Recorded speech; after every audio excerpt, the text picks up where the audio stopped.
Pues con puntualidad cuasi británica, continuamos con la segunda ronda de presentaciones de esta segunda Cumbre Nacional de Detectives Climáticos. Y para empezar, vamos a comenzar en el paraíso, ens anem a les Illes Balears. El equipo Alianza Hídrica del Colegio Pius XII de Palma, en Mallorca, nos presentan el proyecto Llueve menos en Mallorca. Un aplauso fuerte.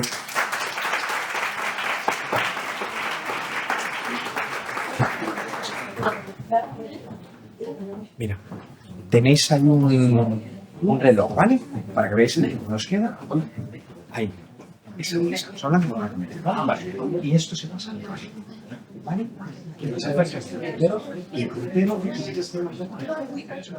Y el peso de los suerte.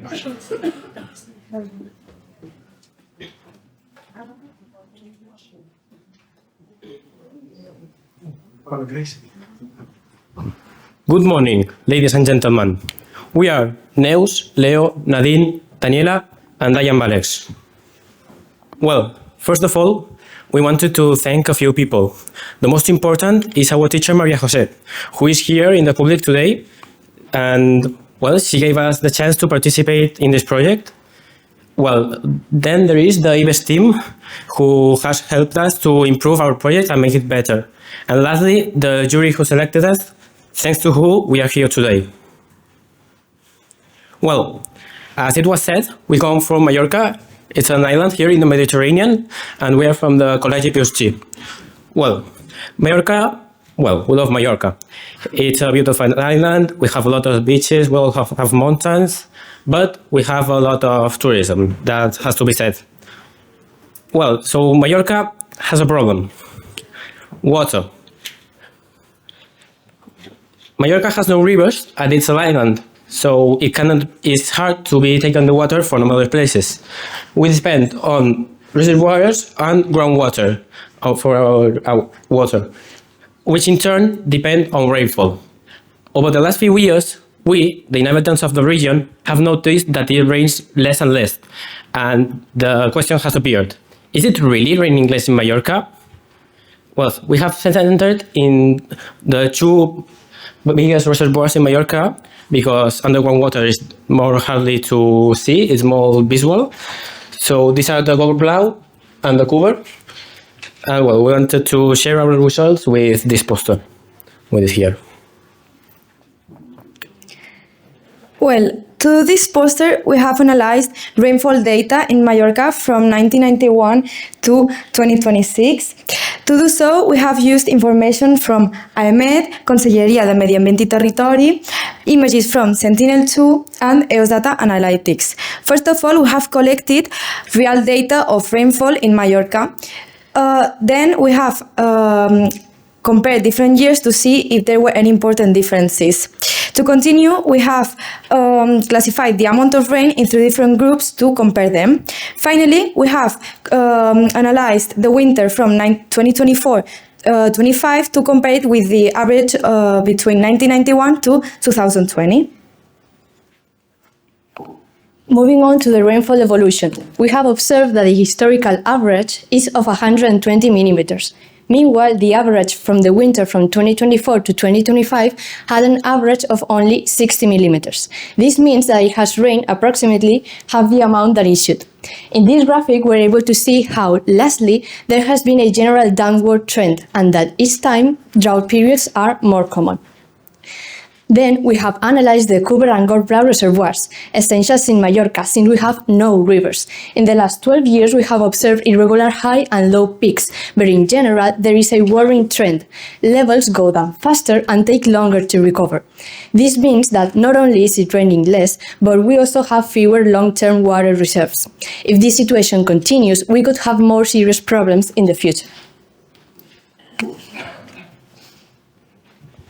To explain the satellite component of our project, we have used the NDWI index from EOS Data Analytics.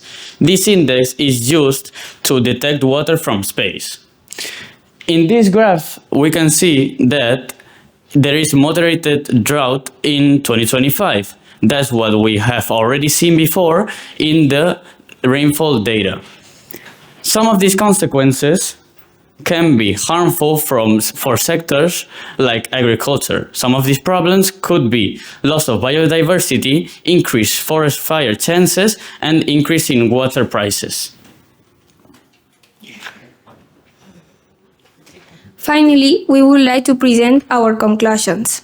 After analyzing the data, we can conclude that climate change is clearly increasing and having a negative impact on our local climate. In particular, rainfall has decreased significantly in recent decades, which has led to more frequent periods of drought. This situation especially affects our water resources, especially reservoirs such as Gorblau and Cuba, where water levels have become more irregular and unstable. However, our objective is not only to highlight the problems, but also propose effective solutions.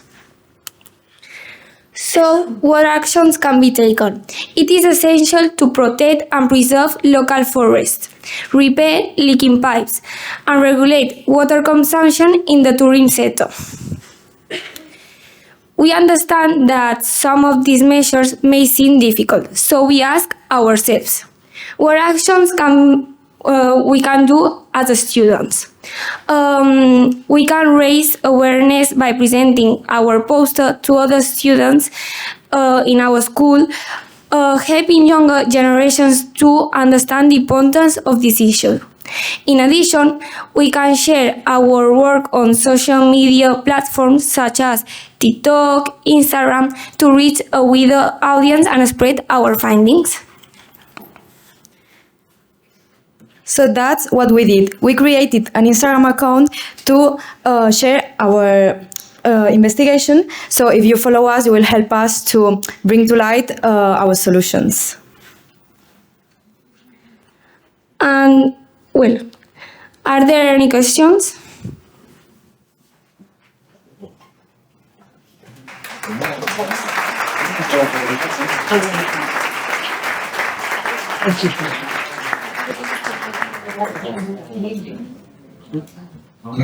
Bueno, enhorabuena por el trabajo.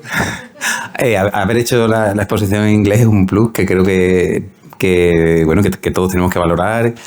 Y bueno, muchos de estos trabajos que hacemos, de estos proyectos que hacemos, pues tienen la vocación de mejorar el entorno y de que sean replicables en otros contextos. Entonces, más que haceros una pregunta, es felicitaros por esta vocación de divulgar y de amplificar vuestra preocupación y vuestro compromiso con el medio ambiente, pues de esta manera que habéis hecho.